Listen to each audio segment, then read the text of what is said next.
Grace and peace, everybody. We're back. This is Dear Woke Christian, the weekend wrap up. No, the weekend woke. That's the new name of the show. Thank you so much for stopping by on today. So I'm going to use the weekend woke to kind of look at some various things that have come up in the woke progressive Christianity space and kind of talk about them. There might be some videos that I've done. There might be some videos that other people have done. Might be something completely out of range and new. So thanks so much for tuning in today. I want to thank every last one of you who's checked out the channel this past week. Has been outstanding. The views have been phenomenal. The engagement and comments have been very encouraging and edifying. And I want to say thank you to every last one of you all for being a part of that and helping out. Because what you all do by engaging and interacting, all that kind of stuff like that, lets me know that there's value in what I'm doing. There's value in the content that we're creating here. And ultimately, you all find it useful, it edifying, something to push back on, whatever. So thank you all very much. As I said before, the views have been phenomenal. The engagement has been excellent. And I just want to say thank you very much from the bottom of my heart. I really do appreciate it. I also want to let you know that if you're not already if you are a subscriber and you're interested in furthering the interaction that we're doing here on this channel, check me out on Buy Me a Coffee, and I'll drop the link down in the description, in the chat rather. Check me out on Buy Me a Coffee. That's where I'm going to be uploading a lot of my new content. We'll be going there to Buy Me a Coffee first. So if you're a supporter on Buy Me a Coffee, you'll be getting premium access. I'm also going to be doing like a monthly live stream for my Buy Me a Coffee subscribers. So it'll be a personal one-on-one. We'll be able to turn our cameras on, talk, ask questions, shoot the breeze, maybe do a live review, all that kind of good stuff like that. And that'll be directly and intentionally for the Buy Me a Coffee supporting crowd. Because I want to let you know that I do appreciate what you're doing. And I wouldn't be able to do this if you all did not help. So I just want to say thank you so much. So that's going to be there. So there'll be live Q&As. We'll be doing probably some live reactions. We're going to do a live reaction tonight, actually, as well. So if you're on the Buy Me a Coffee, if you're not familiar with it, the link is in the description. Check it out, as well as all my other little social media places and such. Feel free to check those out. And I'm looking forward to connecting with you there. So for the inaugural This Week in Woke, before we get too far afield, I do want to say shout outs to everybody that's in the chat. Thank you so much, Sarah Joelle. Good to see you, Sister Grace and Peace. Good to see you, Brenda. Always. There it goes. Mark, he's the campus director for the Harrisburg, Pennsylvania campus. Good to see you. My sister April's in the building. Good to see you, friend. Good to see you. And oh, I see you, Jim. Hey, good to see you, friend. Also, April's cooking. Y'all, let's take a guess. What do y'all think April's cooking tonight? All right, put in the chat. What do you think April's cooking tonight? But before we get too far afield, I do want to say, well, Mark is always messing. Oh, the Braves won? That's what's up. That's why I put the hat on. That's why I put the hat on, man. Actually, I just wanted to put I like this hat. The way it fits on my head, I just like it. I guess I like it. So I might have to get another one. But I don't want to get a Braves hat, but I do like the way this hat fits. So really, April? Jerk salmon? I did not see that one coming. All right. We know where we're going to, the after party, the Weekend Woke after party will be at the Chapman abode. All right. So make sure you send your address. That means the Braves lost. Oh, they got swept. Sorry, they got swept by the Astros. See, that's why I need to clean my glasses. But anyway, I like this hat though, so maybe that's what happened. Maybe I should take this hat off. Anyway, good stuff, man. Good stuff. So this week I got a couple of articles I want to look at, and I want to talk about a couple of things that have been up in the culture space, if you will. The first one I want to talk about is Dylan Mulvaney. Everybody and their cousin has talked about this guy. And if you're not familiar with who he is, he's the young man that is under the strong delusion that he's a woman and is quote unquote transitioning what God has made him his biological gender into something else that he's making up in his own image.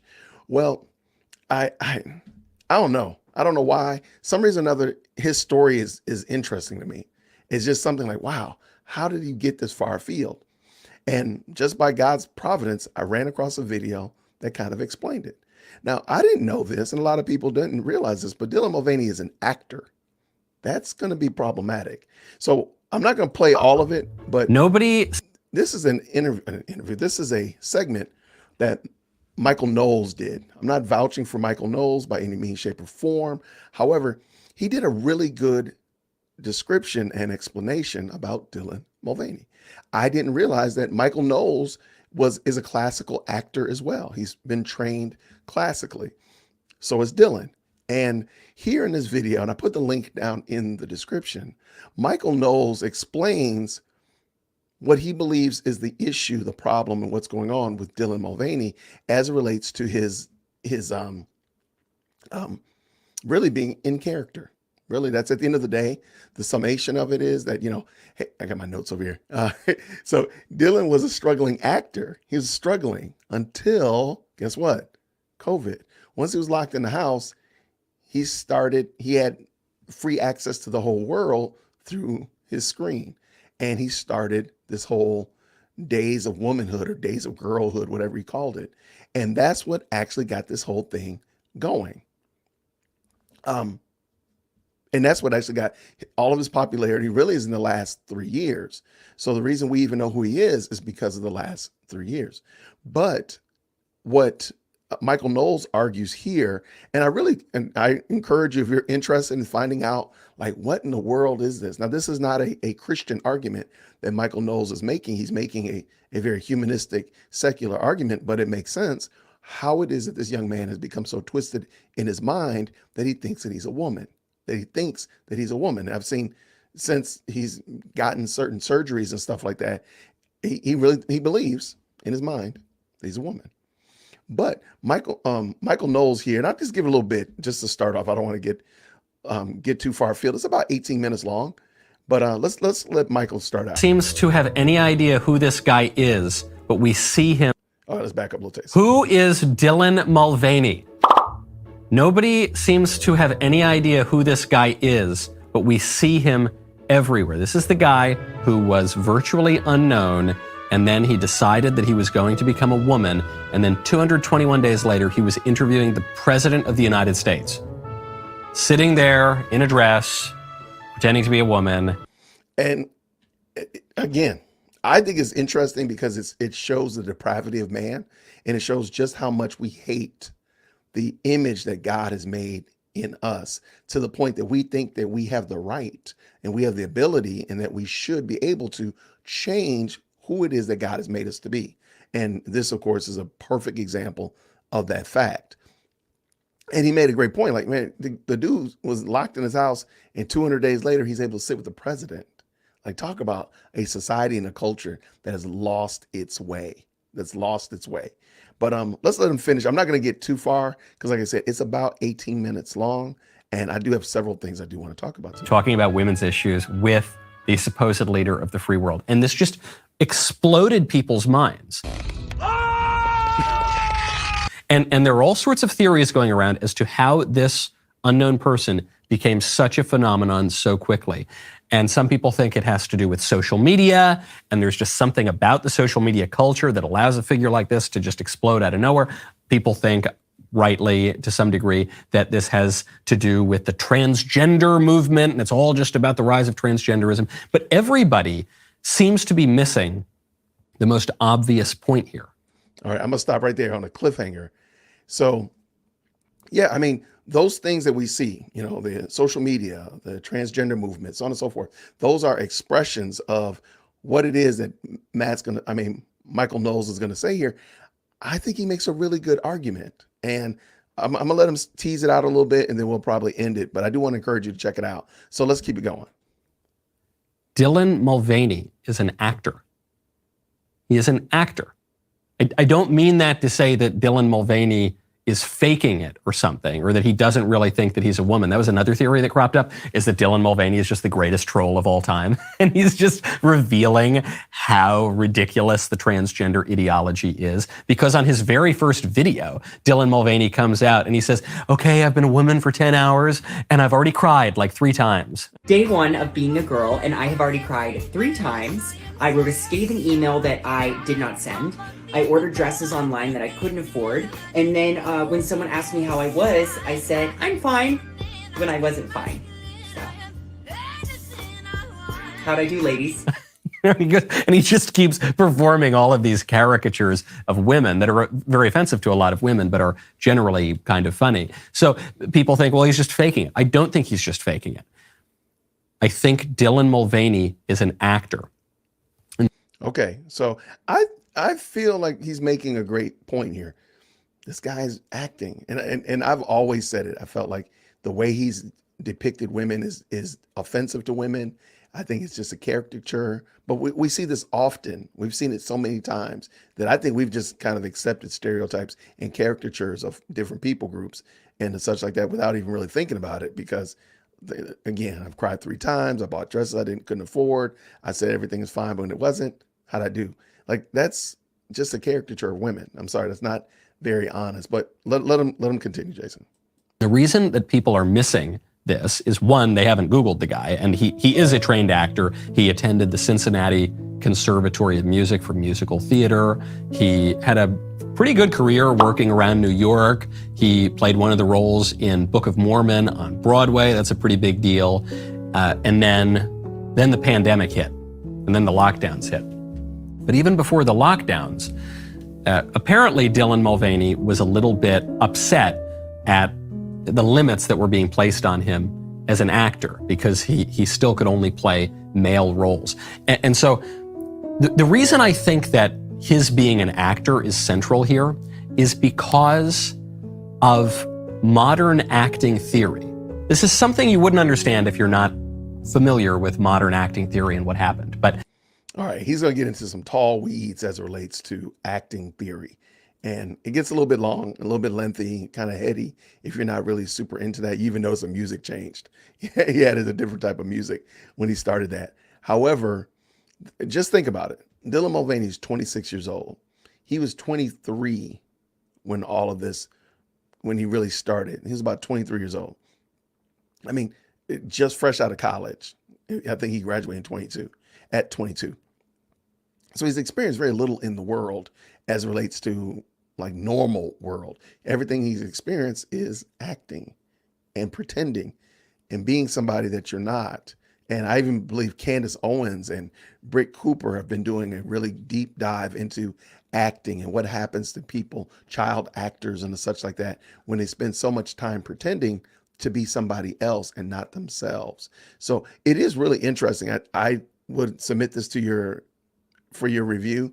Down in the description is the rest of this video. I'm not going to watch it all. I don't want to get lose the show over that. However, I do also want to encourage you to look at just do your deep dive into Dylan Mulvaney. He's a very interesting character, and he does depict, I do think he's a very good representation of society and culture when we've no longer esteemed who God has made us to be and what God has called us to do, but rather what the world considers. And later on, Matt Knowles talks about different actors and actresses that really lost who they were because they had spent so much time trying to become like the character that they were going to play.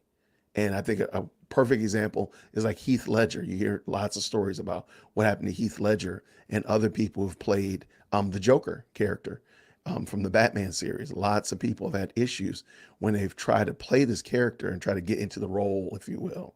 And I think this is part of what we're seeing with Dylan.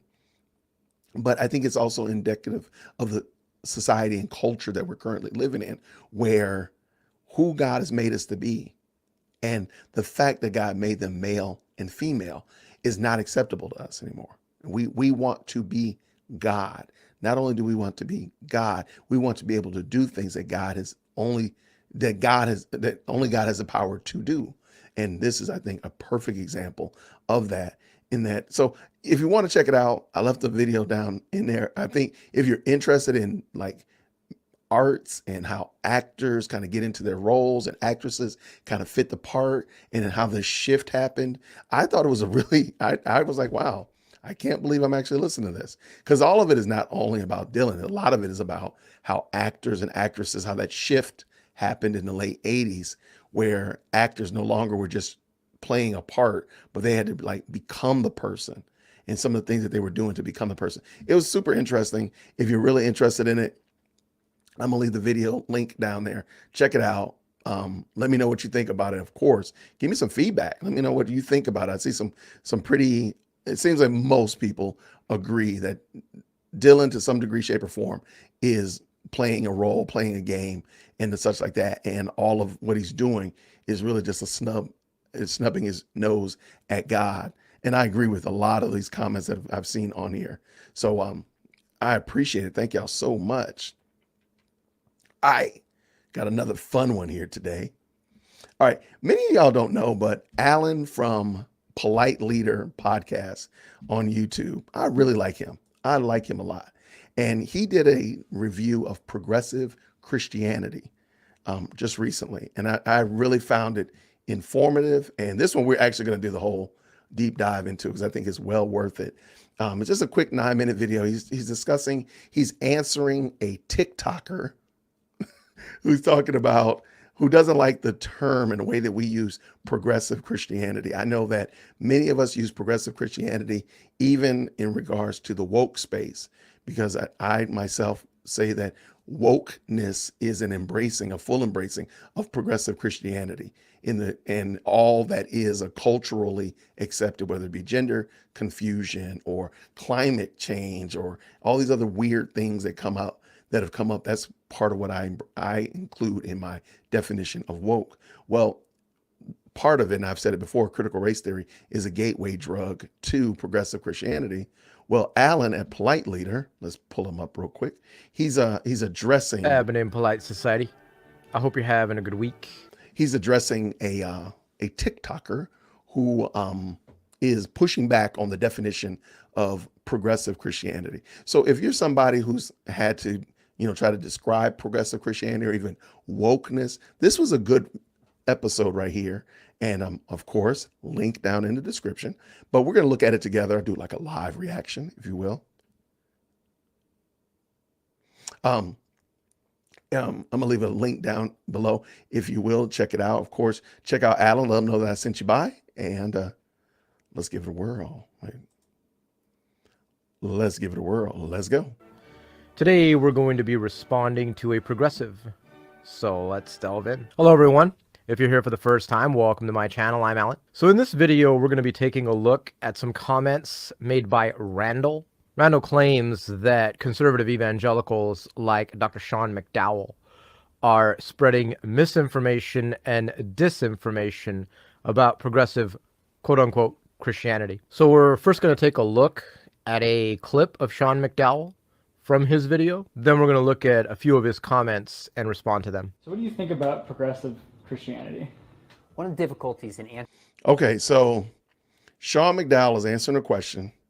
This gentleman up in the top corner is a progressive, and he's going to push back on Sean McDowell, and then Alan's going to respond to the progressive. So, and I'm responding to Alan. So this is like a quadruple high five sandwich. So let's make it work. Answering this is there's so much difference in debate about what progressive Christianity even is. So any answer is probably going to include certain people that would say, I don't qualify for that. So with that caveat as a whole, I would say progressive Christianity is a different faith system than conservative Christianity or evangelicalism. And I would argue the historic Christian church. All right, so based upon that short clip which we just saw, I can find nothing wrong with Dr. McDowell's answer here. He's not really stating anything different about progressives than what Dr. Michael Kruger and others would say. Or we could even go further back to J. Grisham Machen and his description of liberalism. In his famous book, Christianity and Liberalism, he stated that the two were separate and distinct religions, and the same holds true today. I can't think of any true evangelicals who would disagree with Dr. McDowell's description of progressivism here. Okay, well, let's start by debriefing that. All right, before he jumps in, I agree with Alan. I agree with McDowell. Progressive Christianity is a different faith system. And he's actually going, I don't think he realizes it. He's actually going to explain this for us, but let's let him tease it out. So the first thing Sean McDowell notes is that progressive Christianity as a term is a somewhat nebulous term. We could put it like this: it has fuzzy boundaries, and it's essentially contested as a concept. So there's no universal agreement about who counts as a progressive Christian. And the edges of progressive Christianity are fuzzy. Yeah, but I think that both sides can agree that progressives are not conservatives. And really, one of the main issues here is the gospel. Progressives have a false gospel, and therefore that places them outside the pale of orthodoxy. And I do want to agree with Alan there. And he's going to tease it out and explain some reasons why, what he believes progressive Christians believe. And Alan's going to point those out like, bruh, you just laid it out in front of us. So let's let him go, Jason. Here's the interesting thing. The same is true of evangelical Christianity. Evangelical Christianity, it's essentially contested and there's fuzzy boundaries. For example, do you have to believe in biblical inerrancy to be an evangelical Christian? Do you have to deny that God might have created through evolution? Do you have to believe the earth is young? Do you have to vote Republican? Do you have to be pro-life? These are all issues on which Christians disagree as to how to define the term evangelical Christian. The non-essential doctrinal differences among true evangelicals is not at all the same as the huge theological differences between progressives and conservatives. Historically, the term evangelical originates from Luther and the early Reform movement. It was used to describe authentic Christianity, which was based upon sola scriptura and a return to apostolic Christianity. The term evangelical was also used in the 18th century during the revivals, which were led by men like Whitefield and Edwards. In the 20th century, the term was used by conservative, educated Christians who stated that evangelical meant those who held to the fundamentals of the faith. But the term evangelical in general has lost any true meaning today. It has been described as a giant tent, which includes men who have theological perspectives which are as far apart as R.C. Sproul and Joel Osteen. Of course, Dr. Sproul was a true man of God, and Joel Osteen is one of the worst false teachers, if not the worst false teacher today. So let's frame the conversation in a different way in order to avoid confusion. Let's talk about true and authentic versus false and heretical. So how do we know what true Christianity is, and where do we draw the boundary lines? Well, thankfully, God has provided us with the answers to those two questions in the sacred volume. And before Alan gets too far, as you're dealing with and interacting with family members or coworkers or whomever that's embracing some form of progressive Christianity, always sort out like what is essential and what is non-essential, what is important, salvific, and what is up for discussion and debate. There are certain things that we really want, and there are some things that fall that seem like they fall between the two, but we should be willing to parse through those. And even as a gentleman, Rouser, I think his name is Randall Rouser, as he laid out all those different things, some of those things were very, very important. Some of those things were like really important. And some of the things are like, what? So you have to be able to sort those things out and help them. A friend of mine, Rick Caldwell from Caldwell Apologetics, often says you have to define terms. So, Randall shot out like 5, maybe 6 different ideas. We might need to define some terms real quick and kind of sort these out, maybe even put them in a triage sort of framework, like what's really, really important and what can we debate after we've discussed the really important things. Because some of those are not as important as others, albeit they are important. And I think we should address all questions and concerns. Some of them are more important than others, but let's let Alan finish. In the scriptures, there are certain beliefs which must be held by true believers. If these beliefs are not held and affirmed, then severe consequences follow. For example, monotheism in Exodus chapter 20. In John's gospel, Jesus tells the Jews that unless they believe that he is Yahweh, they will die in their sins. In Galatians 1, Paul writes that anyone who preaches a gospel different from the one that he has taught is to be accursed. To simplify, all true Christians believe in the same God, the same Jesus, and the same gospel. So let's take a look at a few groups and see if they are authentic believers. Jehovah's Witnesses, do they have the same Jesus? Not at all. They believe that Jesus is Michael the archangel and a created being. They deny that Jesus is truly God. What about the Latter-day Saints? Do they have the same God as true Christians? No, they believe God is a glorified man and that Jesus is the biological offspring of Heavenly Father and the spirit brother of Lucifer. Now, what about progressives? Well, some progressives, at least, are Trinitarian and believe that Jesus is truly God and truly man. The problem is progressives deny the true gospel, and therefore they cannot be considered authentic and true Christians. In 1 Corinthians 6, Paul writes that those who engage in homosexual practice will not inherit the kingdom of God. He says, do not be deceived. How do they deceive themselves? They deceive themselves into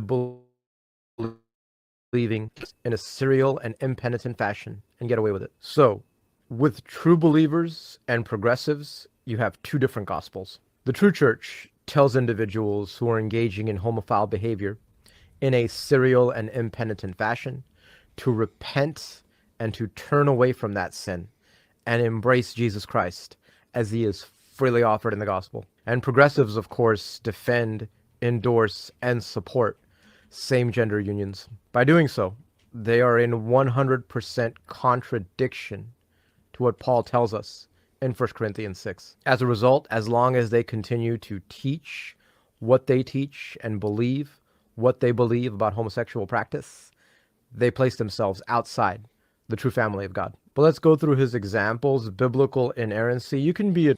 And let me real quick, because Alan did a great job there. You can always ask someone. Notice he mentioned Jehovah's Witness and Seventh-day Adventists or Latter-day Saints. If you're not familiar with what they believe, you might very well be like, I don't know what they believe. Ask them.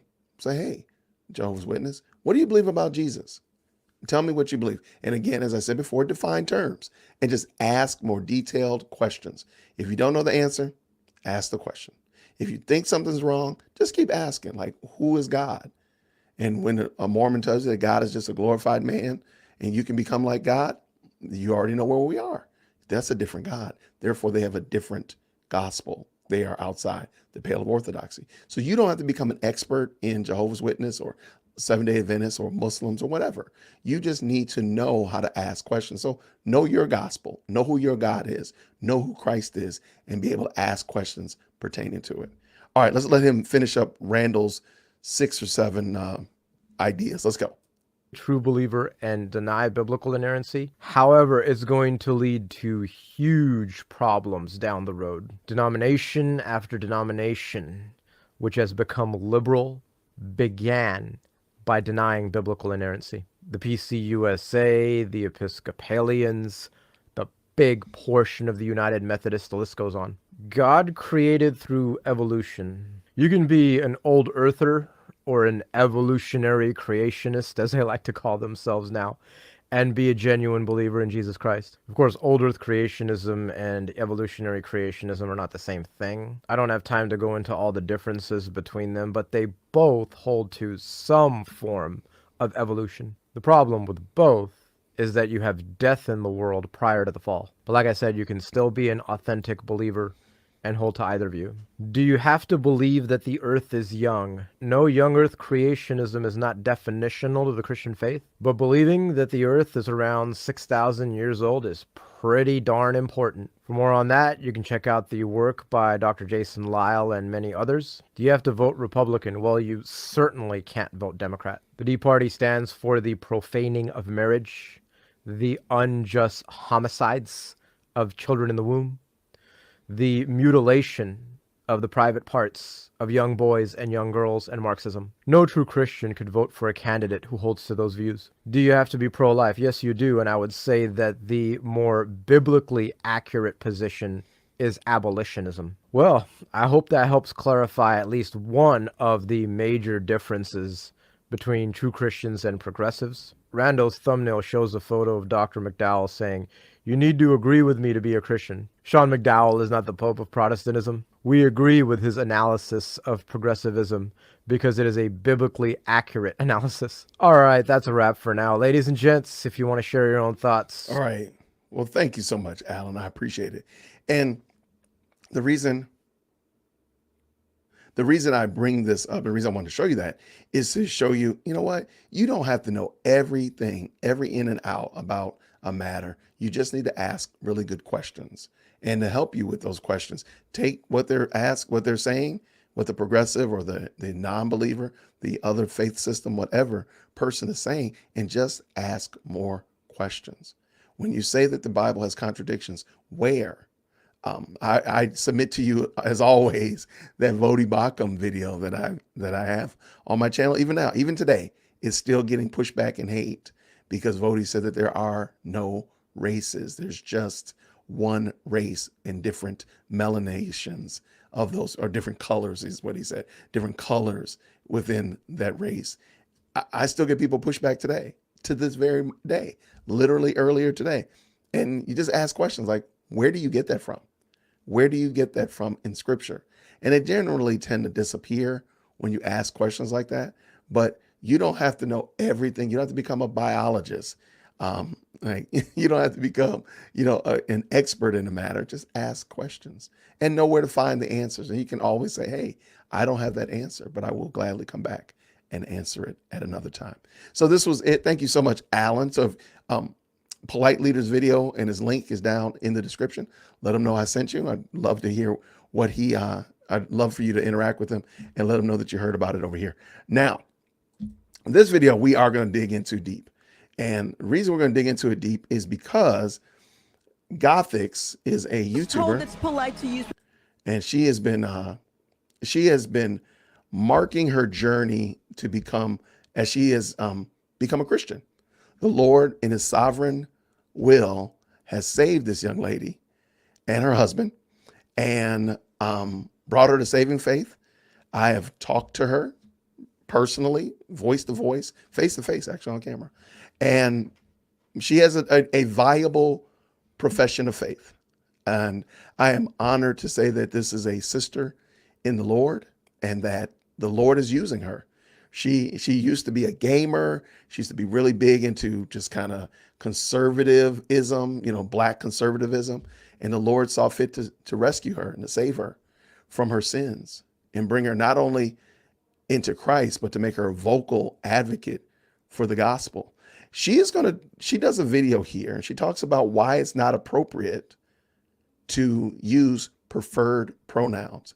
Now, she's done other videos about the gospel. She's done other videos about her faith and how she's growing in the understanding of gospel truth and who Christ is. It's a wonderful journey to watch.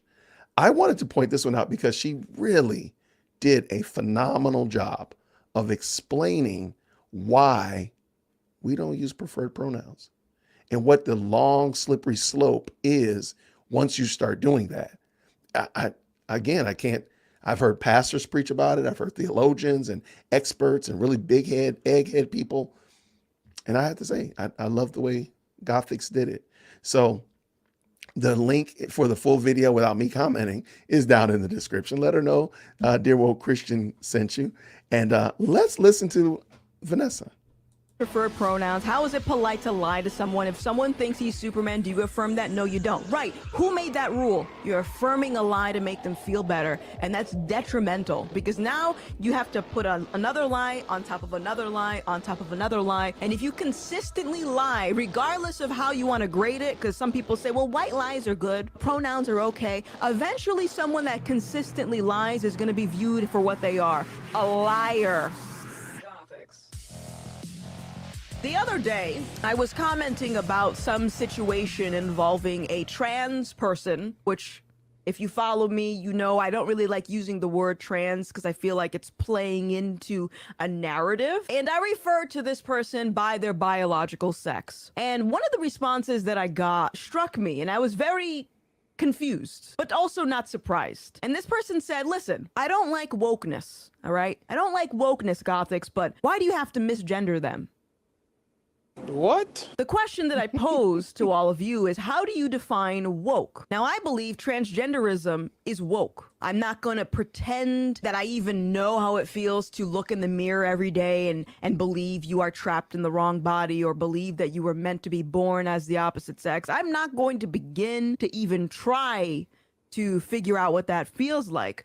But the idea of people struggling with their identity isn't something that's new, but for some reason, this particular issue has an entire ideology attached to it, which is the transgenderism ideology. So I look at trans as a subcategory of woke. And my response to this person was, you can't be a fence sitter. You can't be 1 foot in and 1 foot out, and then at the same time actively trying to fight for women's rights and fight to make sure kids aren't sacrificed to the pharmaceutical industry and are mutilated. I applaud people that want to fight that battle. I think it's important, but it's essentially, if I had to compare this to something, it's like being in a hamster wheel and just going around and around and around and around and around and wondering why you're not going anywhere. And from my perspective, it's because you're compromising. I can't compromise on truth just to save someone's feelings. Let's let that sit for a second. She said, I can't compromise on truth just to save someone's feelings. That's it right there. I mean, that was it. We can pass the plate. Let's go ahead and fire up the Hammond B3. But actually, there's more. She has more. To make someone feel good, because that's not loving. My hard line on this whole trans rights and debating which trans men should be allowed into women's spaces. We wouldn't even have to have this conversation if someone else was able to draw the hard line. So the first person to walk into a therapist's office and talk about this dysphoria that they're feeling, it should have stopped with them. Let's work backwards and try to figure out exactly what's going on to get you to a place where you can be accepting of yourself, because it's not something that you can change. But instead, what happened is we cater to feelings. If not feelings, we cater to our own desire for money. And the next thing you know, we're just affirming everyone. Yeah, you feel this way, even though it's not true. It's a false reality. We're going to affirm you. Get your surgery, get your hormones. We'll affirm you. Here's your pronouns. Here's your representation. Yeah. It's all about feelings. And it's no wonder we have arrived at the place that we are right now. Transgenderism, it presupposes fixed gender. If I feel like I'm a man. And that's something I never thought about. And she's going to talk about the presuppositions of transgenderism and the rest of the alphabet mafia. Listen to this. Like, had you ever thought about that? Transgenderism actually presupposes that there are fixed women, but that you're just in the wrong body, or that there are fixed men and you're just were born the wrong way. It presupposes that. So then therefore it actually comes in conflict with the other alphabets in the alphabet mafia. But let's let her tease it out. I have to have some idea of what a man is and what a woman is before I say I feel like I'm the opposite sex. It presupposes fixed gender. And you know what's interesting too is the LGB in the alphabet community, the lesbian, gay, bisexual, that also presupposes fixed gender. If there wasn't a fixed gender, there wouldn't be gay, lesbian, and bisexual. Right. So you got the T, and if the T is correct, if the T is true, then there's no reason for the the B's and the G's. Oh, LGB. Yeah, there's no reason for them. They don't exist anymore. Lesbian, gay, bisexuals, now they're being gaslit into wanting to be with someone who is trans. And not even just them, by the way, because straight people too, if I'm not attracted to a trans man, apparently I'm transphobic. No, I'm just not a lesbian. Someone defined wokeness as being Marxist, right? So, and Gothics is, I have to say, she's taught me a lot about communism and Marxism. Matter of fact, I read The Naked Communist because of Gothic's recommendation. It's an excellent book. But just watch what she does. So let me pull it up, actually. Someone said, I see woke as a person that embraces things with roots in Marxist ideology. When I was talking to Lily Tang Williams, she's the person that I interviewed where she grew up during the Cultural Revolution. She grew up in a society where there was no gender. So transgenderism is essentially Marxism repackaged in a way that's palatable for the West. And that's not the only ideology. There's a bunch of different things working at the same time to attack the fundamental values and principles that the West was founded upon. Now, can you tell me what values and principles the West was founded upon? Does any? All right, we're going to stop right there in the chat. What, if you don't mind, what principles was the West, and we'll use the United States for this discussion, what principles was the United States founded on, or the Western ideology? What was the principles that they were founded upon? What were they founded upon? I'm going to tease it back just a little bit while give Gothics a little bit of space. Drop it in the chat. What principles were they founded on? I think there we go. Judeo-Christian, absolutely. Freedom of religion, absolutely. Personal freedom, I agree.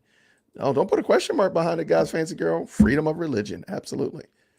All right, and most importantly, I think it's fair to say, Judeo-Christian values. Watch what happens. All right, David said, on the principles of God and Christian view. Watch this.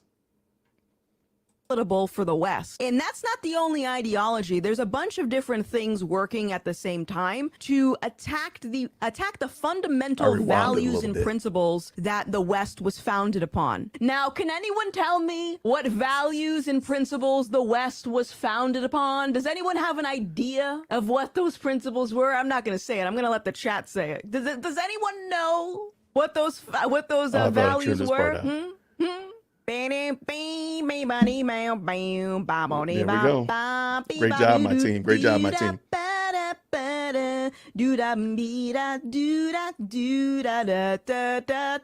Not this one, but doo-doo values? No. Now, here's the interesting thing about that reality. Yes, America was founded on Christian values. Some say Judeo-Christian values, whatever the case. The values and principles found in the Bible is what I like to say are the values and principles that this country was founded upon. You don't have to be religious to know that your values and principles come from somewhere. And if you have a bloodline of people that aren't... Let's stop that for a second. You don't have to be religious to believe that you have values and they come from somewhere. So when you're dealing with an atheist or somebody who says that they don't believe, I know K-Dub does this often, and many other people that interact with and engage in dialogue with unbelievers, where do you get your values from? By what standard do you make these assertions? I get my values from scripture. They don't start and end with me. They start and end with God. But where do you get yours from? And Vanessa's about to tease this out a little bit, but that's just something to think about. Like, where do you get your values from? Where do your values start? What is the genesis of your values? To know that your values and principles come from somewhere. And if you have a bloodline of people that aren't religious, their values still came from somewhere. Where did it come from? So think of this like a war game. In a war game, you have to figure out how to take over the enemy, how to get past the enemy line. How do you infiltrate that enemy? You do it by figuring out what their weakness is. So if you know that your enemy follows a certain set of values and principles, then you know that the weapons you form against that enemy are going to attack those values and principles. So now if you take transgenderism for a second, what is it exactly attacking if we look at it from a biblical worldview? What does it attack? All right, anybody want to jump in? What does transgenderism actually attack? It's just my body. I'm just doing something to my body. It's just me. It's just me. It doesn't impact or change anybody else. What is it actually doing? What does transgenderism actually attack? Because it does actually attack, and it does actually impact many people around it. I see it already. Family, absolutely. Now that's one key element, absolutely. When you have a husband that now thinks he's a woman and he's married to a woman, that throws everything into loop. That throws a lot of things into craziness. There we go, Fran. God's creation. Absolutely. The Lord made you a man. God saw fit to make you a woman. You to change yourself or to make yourself something else is an attack on God's creation. Oh my goodness. They say this all the time. God made a mistake. I was born in the wrong body. To say you were born in the wrong body is to say that God put you in the wrong body. God's family plan. You can't do family like God has intended if you are changing your gender. It just doesn't work. Sorry, it doesn't work. And yes, Jen, the image of God. So all of those things are under assault. All those things are under attack as we are playing this game. And Gothics is still explaining why she refuses to use someone's preferred pronouns. In the beginning, God made male and female. Right there. Easy. Here's another one. If we get to trans kids, Jesus was very clear about how he looks at people that hurt children. He sets a hard line about hurting kids. And what does it say in the Bible? If anyone causes these little ones to sin, it's better for a millstone to be hung around his neck and be drowned into the depths of the sea. Does that sound like he's compromising with wokeness? No. Someone who believes in a creator, or even if you don't and you just believe in biology, right? Reality. And by the way, in order for you to have science, you need to have God, because who creates the laws of science, evolution, or whatever? Who creates these laws? It comes from somewhere. If someone truly... And that's why I'm really proud to see the trajectory that God has put Vanessa on, to see and to hear. She made a cogent argument. I've heard people in the pulpit not be able to explain why science is not contra religion. Science is not against faith. And she just made that clear. Go back and watch that. Like, that was a truth bomb like nobody's business. So when people say, oh, I believe in science, not religion. No. Science does not supersede religion. And she just dropped that so quickly. I'm proud of her. I'm very, very proud of how she's moving and how God is maturing her as a young lady and a sister in the Lord. Believed that their rights were at stake, and they felt like the transphobes, people that believe in biology or God, if they truly believe that I was taking away their rights, who do you think they're going to go after? There was a video, I think it was Michael Knowles, where he said something to the effect of, we need to completely eradicate transgenderism. And you know what people heard? They're going to kill trans people. It's a trans genocide. That's not what he said. So this goes all the way back to the beginning when I said, if you are the first person to treat someone that had gender dysphoria, the biggest mistake, I think, was saying, yes, have these surgeries, get these surgeries, it will help you. Because eventually it's going to bring us to the place where we are right now. Why? Because wokeness or Marxism or social justice, they're all the same. It doesn't consider human nature. Voice of the People says, so even though people like Blair and Buck know their dysphoria and look and walk and talk the part, you wouldn't respect calling them a he or she. I can't get behind that. Why? That's the question. Why not? Okay, because she's about to deal with some of the chat, and I think those chat are really good.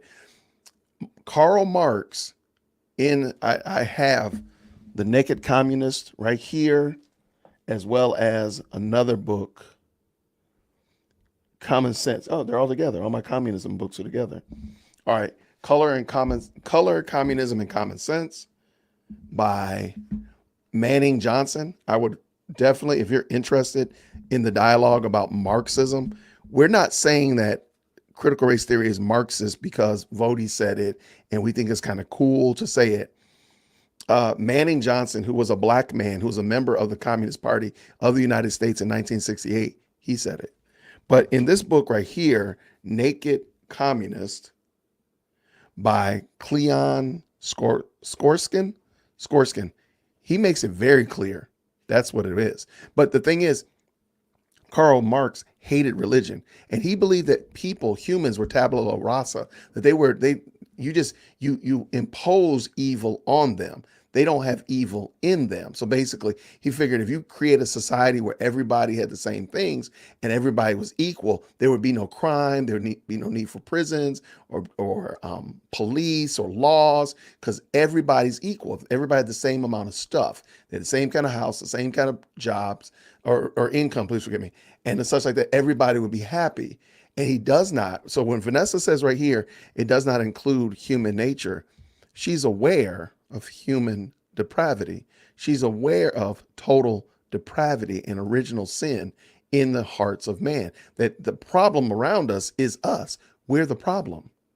And so when we say that, critical race theory is Marxism or cultural Marxism and such like that, no, Karl Marx actually believed that. It's not that we're just saying that. It is that Karl Marx actually believed it. And he hated religion. He hated it. And therefore, he refused his solutions, if you will. I attest that Karl Marx actually created more problems than he was attempting to solve. his solutions actually were no solutions because they excluded God. But let's let Vanessa finish up.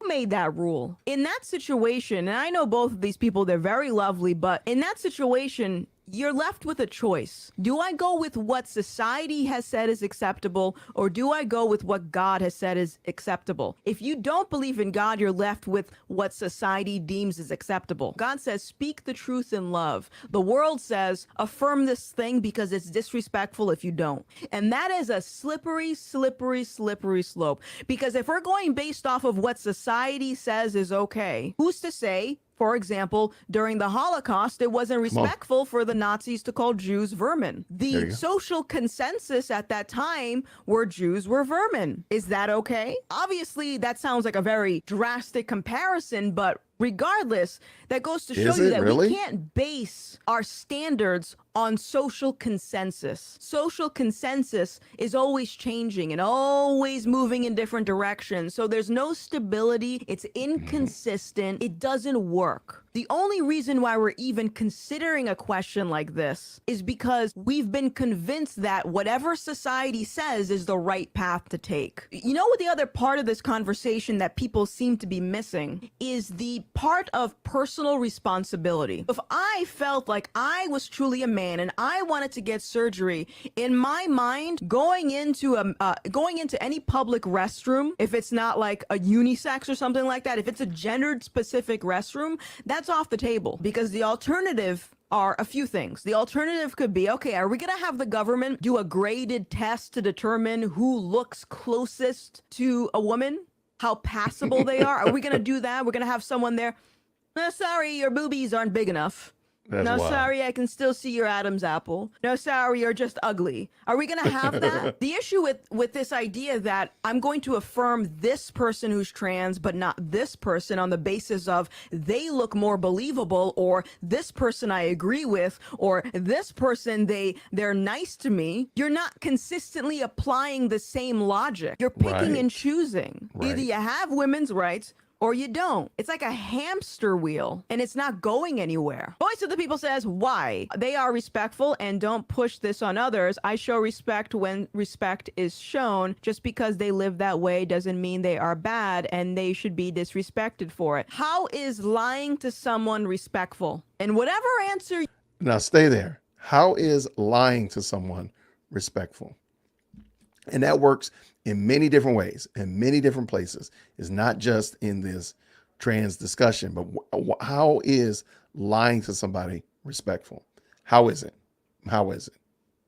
I love it. Thank you, Gothics. You give, I want you to then ask yourself, where did you get that from? Where did you get that standard from? Because I suspect it's a standard that you created, which is your opinion that it's disrespectful, is it not? Even if someone had those surgeries, and even if they kept it to themselves, eventually, inevitably, it would have gotten to this point. Voice of the People says, you are right, it is subjective, and I know that. However, being an ass to someone that doesn't deserve it because you don't like it isn't the answer. See, but there we go again. There we go again. Being an ass to someone that doesn't deserve it. So who made the standard that me misgendering someone is me being an ass to someone? Who made that standard? It's your subjective standard. If not your subjective standard, the subjective standards of the social consensus. Very good. I don't think I'm being an ass to someone when I tell them the truth, but you think I am. So where'd you get that from? I'd rather show respect, but it does no harm to be respectful to someone that knows their problem. Does it help? No. Is it my battle? No. I don't need to make their fight harder. I get that. But we're back to square one, because you keep saying, I'd rather show respect. You're still going based off of the standards of respect that you've set. If that's your standard, that's your standard. But then you can't criticize someone else for following their own standards. Now, my standards come from God. I'm not making up my standards. But in any case, if the question is, why don't you use someone's preferred pronouns because it's a form of disrespect, says who? That's your opinion. That's your standards you set for yourself. So respect my standards. Josh says respect is earned. Respect is not given by default. Josh, I actually disagree with you on this. That used to be my stance, but I've changed my opinion. I think we should be gracious and respectful to people. But again, if the person I'm speaking with has a different idea of what respect is, then Right. to them, I'm going to be disrespectful. I can be as nice and calm and as gentle as I possibly can. The issue comes, as I said, is when people make their own terms for things. So this is why a lot of people think it is hateful for me to say trans women are men, because they're making their own standards for hate. That's hate Right. speech. Who gets to define that? Are you the moral arbiter? Do you provide the laws for morality? I realize that I'm going to have a lot of disagreements on these topics, like I get it. But again, I don't think that lying and compromising is the way forward. Lying and compromising is what got us to this point. I was told it's polite to use. Didn't mean to do that. That's it. That was G Boogie. So I just thought that was really good. I thought she did an excellent job as a, again, she's fairly new to the faith, and she's out. You see clearly her audience is not all in her camp or supportive and such like that. So she's getting tons of pushback, and she gives very clear and cogent answers. And I just want to encourage y'all, go check out Gothic's channel. The link for this video is actually down in the description. Let her know, dear woke Christian, her brother, sent you to holler at her and check her out and give her some support. Let her know. I mean, she's doing a great job. And by God's grace, he will continue to work great things in her life. And we will one day see her around the throne. So that's my good friend, or my sister in the Lord, Gothic's. All right. Easter plays. All right. So there's been a lot of kerfuffle about Easter plays, and particularly about the play done by Transformation Church. All right. So, and this is going to be a first time ever. All right. I've never done this before. First of all, I'm going to pull my up recent a video. fast. All right. And I'm going to drop this back because I don't want to surprise you yet. Okay. So there's been a lot of brouhaha over Easter plays. They're wild, man. They're wild. So the Mike Todd video at Transformation Church was crazy. Okay. It was bananas. All right. However, I think I found a church that's worse. I know. Strap in. You're like, what in the world are you talking about?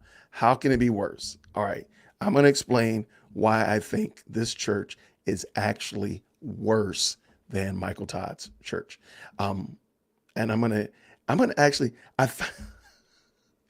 man, sometimes I just get lost, man. Y'all, but man, I just get lost down the interweb sometimes. So most of you all know that Church by the Glades down in Orlando, Florida is like my go-to terrible, horrible church. All right. You just know they're going to be doing something wild, right? So a couple months ago, I was just like, I wonder what Church by the Glades is doing. And I checked them out. And then in the recommended, I was recommended a young lady who was doing, this is weird. She's an actress, and she picked a church that does Easter sermons. And she literally picked the church and she reviewed all of their Easter sermons. I don't believe she's a Christian. So she pulled up like 10 years worth of Easter sermons. And this church, I mean, they're not as grandiose as Church by the Glades, but wow, every Easter sermon is a theme. So they did like an Avengers theme, Pirates of the Caribbean theme, Toy Story theme, bananas, crazy, right? And she dug into it. I'm like, this is crazy. And they every video, and I took some notes. Every video does the exact same thing. So I'm gonna pull it up, and her video is really long. But if you're just interested in going down a rabbit trail of it, the link is down in the description. This young lady, I think her name is Nicole, and she just summarizes the churches. I mean, this church particularly, she picked on this church because she felt like they were really wow. So the church is the Church of the Rock of Winnipeg, Canada. And my notes say they put on an elaborate Easter play that incorporates popular cultural characters into the retelling of the Easter story. Plays are featured by adult cast members with fully produced musical numbers. They did a Star Trek one time, like craziness, man. And they've become increasingly complex every year, absolutely, with high risk church officials and prominent volunteers taking on various roles, like the pastor is a part of it. They did a Star Wars theme one time. The church has been filming plays for preservation purposes, and I don't understand how they're able to do that, because they got to get copyright struck. I don't understand how they do that. That's something I don't know. Like, how do you do something without getting copyright strikes? I don't know how they do that, and I'm trying to navigate that my own self. I'm reading some of the notes. So I am not going to play all of this, but it was so fun. She did a really good job of breaking it down. Let's let her go. Has been obscure Canadian church plays. I'm referring specifically to Church of the Rock, an evangelical church in Winnipeg. They've got a tradition where every Easter, instead of a standard church service, they put on a little skit of the Easter story by way of a pop culture character. And as the years have passed, these plays have become increasingly elaborate. They're not like a nativity pageant with all the little kids of the church dressed up as angels and sheep and stuff. They're an adult undertaking, like a full-scale production. And you see a lot of the same actors popping up from year to year. So I assume they're high-ranking church officials or prominent volunteers. The plays feature musical numbers, usually parodies or just straight-up covers of pop songs. So I'm gonna leave this for you. It's really, if you're interested at all, I encourage you to check it out. It's she literally breaks down how long the plays are. When you see certain people, like the pastor shows up, she points that out. And you see this person was in this play in 2015, and you see them again in 2017, but we don't know what happened with them in 2016. It's really interesting. So I didn't want to get too far afield, because this church, as I said before, I really believe this church is worse than Michael Todd's church. And I'm going to hopefully make my case. They did a sermon. Their Easter sermon was called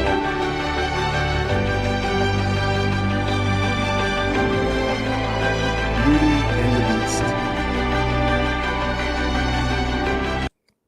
All right, so we're going to do a live reaction. I have actually not watched this video yet. So I pulled it up, downloaded it, and let's do it together.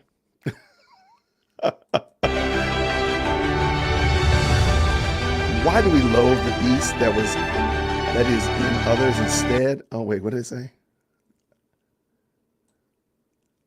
I kind of missed that a little bit. Why do we loathe the beast that is in others instead of the one that is within ourselves? All right, so that's a riff off of Romans 5:18. Okay, interesting. All right. All right, well, let's jump into it. So my Easter message this year is entitled, guess what? Beauty and the Beast. And I know when we think of that, we always think of the Disney classic, and there's good reason to believe that. But you may not know that the story is actually 4,000 years old. And they've been telling this story for years and years in one form or another. That's why in the song, it's tale as old as time, true as it can be. It's one of these enduring stories. And the reason it's endured, I think, is because it tells the story of the fallen human condition. The Greeks called it Cupid and the Psyche. And the most famous of them all was, of course, the French novelist in 1740, Villeneuve. And she wrote the version that many of the modern iterations come from, hence the whole French kind of angle. And many of the operas and TV shows sort of reflect that French flair of it. And then, of course, what happened in 1991 is Disney came out with the animated version, which was a huge hit. It's still a huge hit today. And I remember when it came out, because our kids were little. They were probably like 5 and 3, and so just tiny. What does a girl have to do to look like? We were already there. They kind of beat him to the tree, and they're already looking at the tree. Come on. Nobody? I forgot. I forgot. No, the cookies are good. Cookies are good, and they're good for you. And then he has this number and this whole thing. But I really don't want to give them my phone number. Why are we around making up school right down the street here, 3 blocks from here, crime, and he's all fun? And I turned and looked, and he says, "Is this your money on the counter?" This guy and is I didn't know what to do. I froze. Because if that had the play. Let me pull it back up. Let me go grab it. Sorry about that. Please forgive me. Technical difficulties. But I hope I didn't delete it. I thought I had the whole sermon. That's what we get when we try to do a live. I said it too. I said I was gonna do a live reaction. I had not watched the video because I've seen other videos that he's done, and I'm like, man, they are so long-winded. And lo and behold, I should have known, because oh my gosh, they took it down. Get out of here. They sure did. That might be why. Okay, so when I thought I was clicking on the link, I clicked on the wrong one. All right, so we're gonna go look at, all right, here's a from Doctrinal Watchdog. They have a copy of it, not the whole thing. Man, I didn't, that's what I get, man, darn it. Every now and then you make a technical error. See, that's how you know this is a live show. This is real business. So anyway, his sermon, and I should have checked it first. That's what I get. All right, we're always learning, constantly learning, ever learning. All right. So we're going to pull this up from Doctrinal Watchdog, and they have the clip, quite a bit of it. All right. So Church on the Rock mocks Christ on Easter. And I truly think you would enjoy and obviously checking out her video, because Nicole literally pulls up. She has several of the plays there. Back channel. Oh, that's right. They did a Batman one. I mean, you see Batman is on, like, in every video, every play they do, they crucify Christ, every one of them, or this Christ character, whatever. So I forgot they did the Batman one. They did the Beauty and the Beast one. That's what we're about to look at. It's bananas. So I would definitely encourage you to go check it out if you want to see something. That's why I think they're worse than Michael Todd, because they've been doing it longer, and Nicole chronicles it. But here, let's get this done.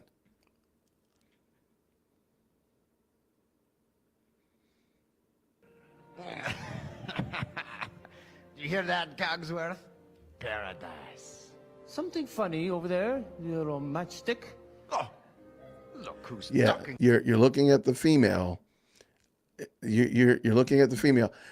I think you're looking at the female in the crucifixion. Yes, you're correct. You see that. Silly little pocket watch.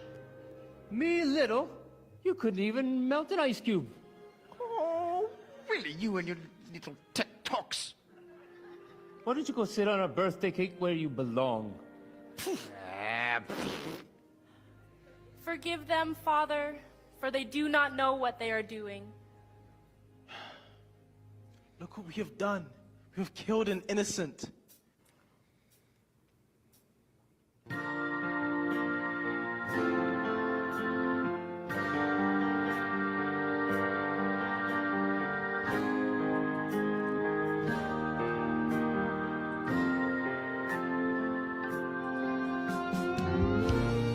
If I leave here tomorrow. And they love cover music. Oh my gosh.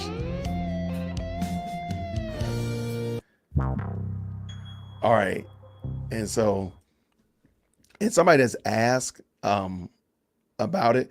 Down in the description, it's called The Easter Cinematic Universe, is the name of the video series by Nicole. And if you click on it, it's I'm sorry, Jenny Nicholson is her name. Please forgive me. Jenny Nicholson is her actual name. So somebody asked about it. I got it. Okay. I don't think somebody asked, is this where Michael Todd got his inspiration from? I'm not 100% certain that. I had an idea of where I think Michael Todd got his inspiration from, but I think it would require me to believe that Michael Todd and his team actually read a book that that play could have come from, and I don't really truly honestly believe that they did. So I can't say emphatically where they got that inspiration for that play, besides like hell itself. I mean, I can't tell where else they would have gotten it from. However, it was a mess. But so again, check out Jenny Nicholson's channel, and I mean, it is. Oh, sorry, I didn't mean to do that. It's crazy, man. The stuff This one that they is pretty do. iconic because they actually crucify him on the bat signal. Incredible. Holy lost causes, Catwoman. There's no hope now. And our post-crucifixion lament is a song of hope this time. Strangers waiting. Crazy. Up and down the boulevard. Anyway, I am not going to play all of these because I mean it's really long and it's really good. Like she has a system that she's looking for throughout the videos, and they're actually really interesting. But beside the point, I really think that Church on the Rock is actually worse than Michael Todd because they've been doing it for so long. Literally, I'm not even kidding you. I think they've been doing it for like 10 years. Now they just have they don't have the production value. They don't have they just didn't have they didn't have the chops of a Michael Todd, but that doesn't mean anything. It just means that they are just behind monetarily. That's all it is. But it's horrible. So anyway, I just thought that was interesting. I thought I would share that with you all. I did not realize, I do apologize that this year's Easter play was not in here, but if I find it, we'll do it again. But that was that. I really do appreciate it though. All right, let's check out some of these comments. There's been some crazy comments going on in here.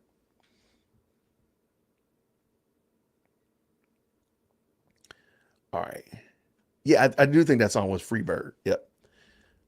I'm glad to know that y'all caught that. All right. Yeah, Bell is crucified. But do you notice also that's the same thing that happened in Michael Todd's video? And there's a lot of other videos.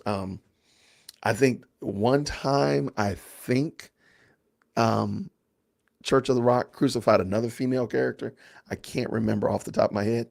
But yeah, what's with this female Christ figure? I have no idea. It's craziness though. Yes, Rob, it is crazy. Oh, there you go, Rob. Rob and I are great minds think alike. Oh my goodness, this garbage is the Easter play. I know, I can't understand. Now, okay, I'm going to take a stab out of here. I believe that Michael Todd took, or whomever, it's not just Michael Todd that wrote the play. I don't think Michael Todd wrote that play. What's it called? Ransom.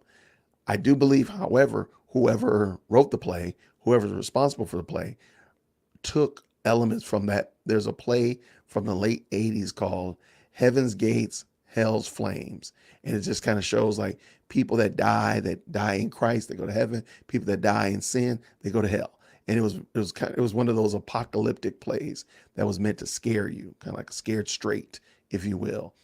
I really believe they took part of that, and they also took part of John Bunyan's book, Holy War, and try to make some kind of mishmash of it. I really, if I could ever talk to whoever wrote those plays for Michael Todd, I would not be surprised if they said they were inspired by Heaven's Gates, Hell's Flames, and Holy War by John Bunyan. I would not be surprised at all. No, Q is not how any of this works. Not any of it. None. There is some storyboard. There's some story brand in their stories. Absolutely. All the time. Sir Mix-a-Lot? What do we got? What's Sir Mix-a-Lot doing? Wow, this is worse than those churches who do Christ in the Movie series. No, it's called At the Movies. Man, those are bad. Oh my gosh. Those are bad. No, I agree with you, Nikia. I can't believe adult Christians watch us. I can't believe adult Christians actually put this play on. That's what I can't believe. They're ruining the songs that Q likes. I'm sorry, Q. I'm sorry. I am so sorry.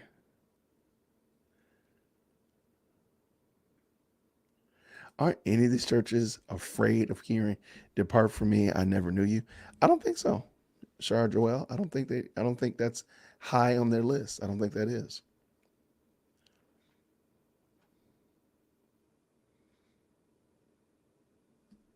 Yeah, I thought this was interesting too.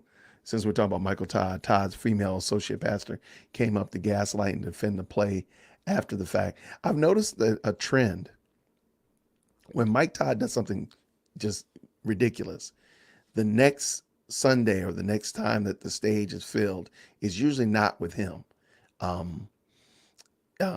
When he hired Carl Lentz, he had what's that guy? His mentor up on stage. After this one, he had the young lady on stage. I want to say he did it also the week after he spit on that guy's face. Every time he gets pushback, major pushback, dare I say international, global pushback, where people are, it's gone viral. He doesn't take the stage the next week. Somebody else takes the stage and addresses the issue. So just something I noticed. I mean, I could be wrong, but I definitely would. I wouldn't be surprised if there was a trend there.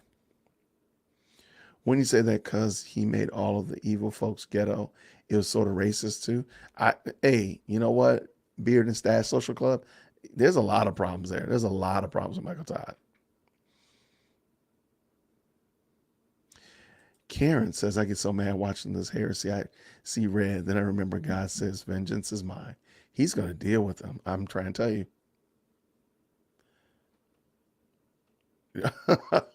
Welcome back to Kids Church. Mark Moore says, hey, I hope kids aren't even dealing with that.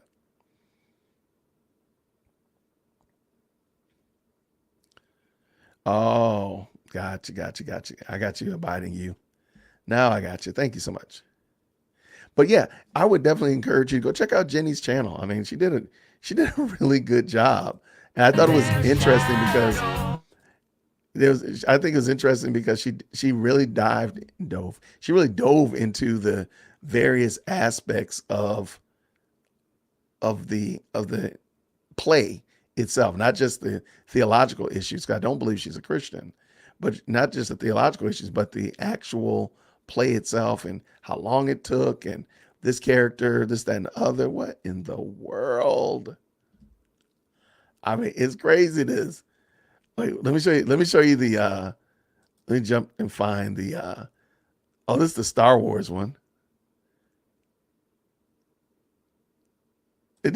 Okay, what is he playing? Let's hear. Back to me.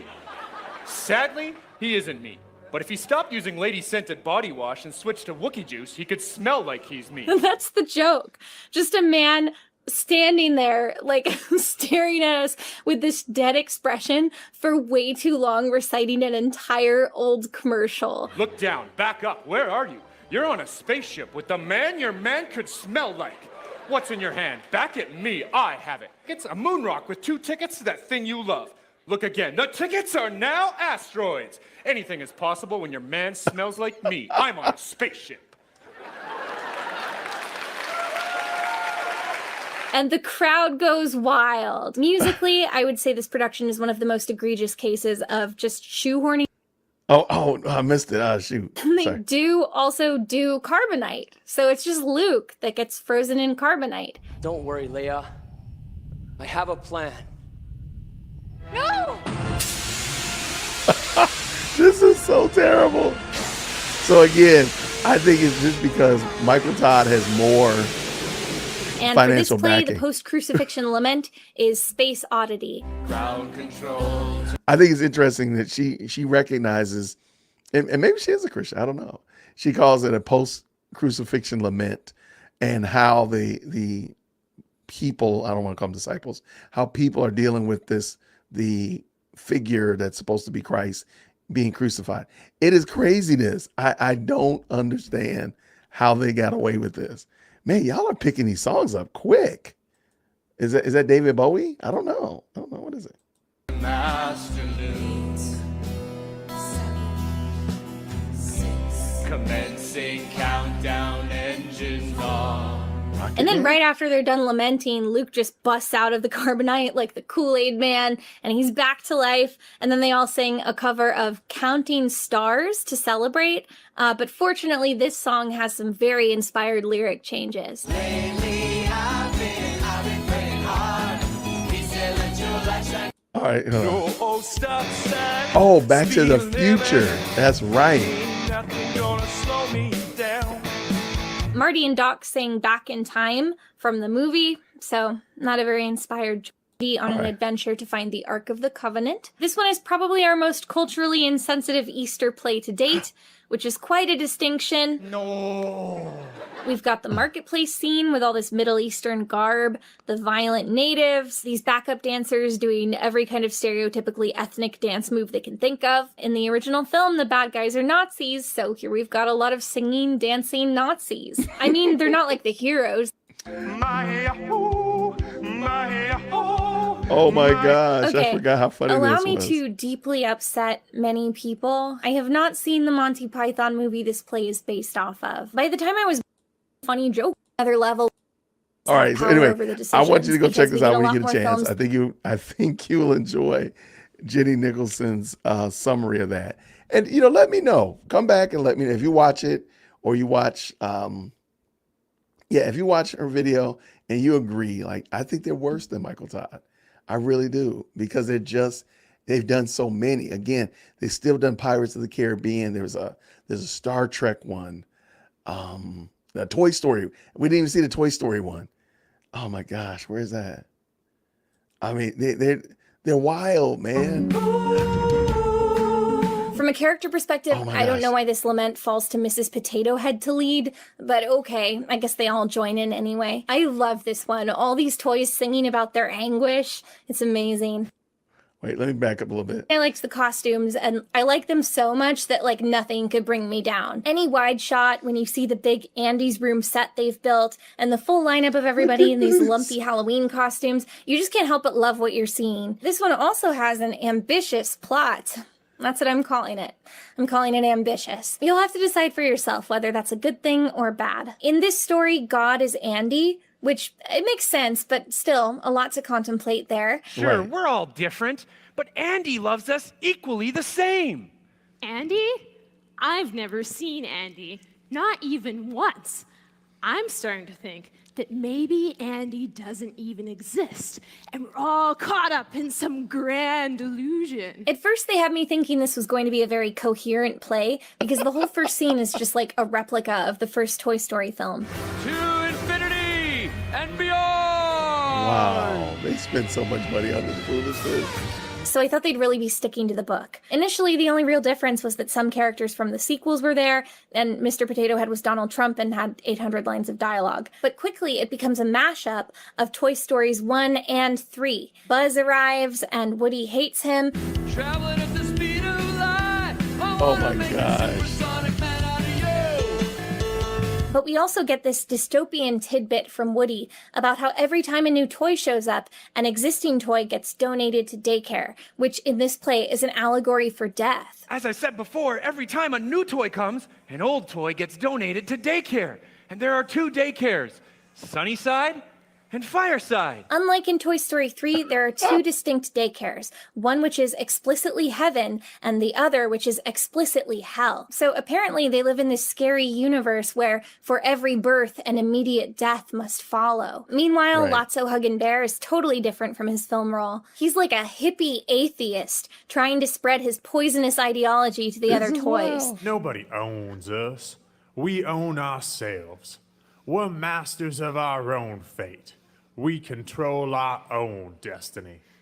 All this talk you hear that when we leave this room, we will either end up at Sunnyside Daycare or Fireside Daycare, it's all baloney. This room is all there is, and the love we have for one another is all we really need. Wow. He makes a good point. Oh, this is Barbie over here in the corner. Like that was Barbie. Like the pastor and Barbie are singing like Barbie, was it song? Barbie Girl? I'm a Barbie Girl. It is craziness. Anyway, check this out. I think you all will have a hoot. And the only reason I say it's a hoot because 1, I think it's terrible, but 2, I think you'll have a good laugh because this is how low we will go when we don't esteem the beauty and the wonder of God's word, when we don't honor Christ, when we don't make much of the Lord, when we don't seek to honor him in all that we say and do, even on Easter Sunday. This is what we end up getting. So This is craziness. But hey, I want to thank you all so much. Yeah, there was a whole man singing the Barbie girl. I see, y'all gonna make me go find it. It's him and the Barbie are like in the car. You know what? Y'all will find it. Y'all will find it. And trust me, you'll be mad that you did. That's all I'm gonna tell you. Even when you do find it, you're gonna be mad. Jason, why did I watch that? Anyway, y'all, I appreciate you so much. This is gonna be the Weekend Woke. So once a week, we're gonna just get together and just talk about some things maybe I've done on the video, or some things that I've found on my rabbit trails in these YouTube suburbs. But no, it's not. It's not what happens in life. You're right. You're welcome, Rob. You're more than welcome, friend. But yes, and this is it. Shar Joel, yes, if we don't esteem God's word, we resort to cheap junk like this. And I'm not saying you can't have fun and do plays. I'm not saying your church can't do plays. I'm not saying your church can't be expressive, can be entertaining, or even a little bit artsy. Not saying that. What I am saying is, as what we saw with Michael Todd, as we've seen here, when we do that, we tend to go off the rails. So that was that. I want to thank you all so much again for watching this content, for checking out the videos, checking out the shorts and all that kind of stuff, that sharing all that. There's been tons of new subscribers. Thank you all, and welcome to Dear Woke Christian and my first inaugural This Week in Woke. I want to thank you all so much. If you are a Buy Me a Coffee supporter, you will be getting some new content this week. And I'm looking to start doing a regular meet and greet online private chat with you all, and you're welcome to come and check it out. We can have a conversation, ask questions, maybe do a live reaction, all that kind of good stuff. So if you're on Buy Me a Coffee, and if you don't know what I mean by Buy Me a Coffee, check it out right there. If you are on Buy Me a Coffee, thank you so much for what you've contributed to help me give you all this type of content. I really do appreciate you all, because you guys make this fun. You guys make this so much fun. So I thank you all for being in the content comments, being in the chat, checking out the videos and all that kind of stuff like that. Because if you weren't here, I'd be talking to myself. And most people, my mom will probably agree also, I'd probably still be talking to myself. However, I'm glad that you all are here, so I'm not just talking to myself. So I thank you all so much. By God's grace, we'll do this again next week. Give a shout out to my chief executive second born. Her birthday is tomorrow. So her birthday is a week after mine. So give her a shout out and such like that. Drop down in the comments. Let me know if you did actually watch Jenny Nicholson's video, rather. Let me know if you think they're worse than Michael Todd. Check out Gothic's video as well, her channel. Give her a shout out. Let her know Dear Woke Christian sent you, as well as Alan over at the Polite Leader podcast. Everybody, this has been a lot of fun. I thank you all so much. And I'll see you this week, Lord willing. I have a surprise for you on Friday. So everybody will get a surprise. So just hold tight for Friday evening. There will be a surprise. And until next time, everybody, grace and peace. Take care. See you soon.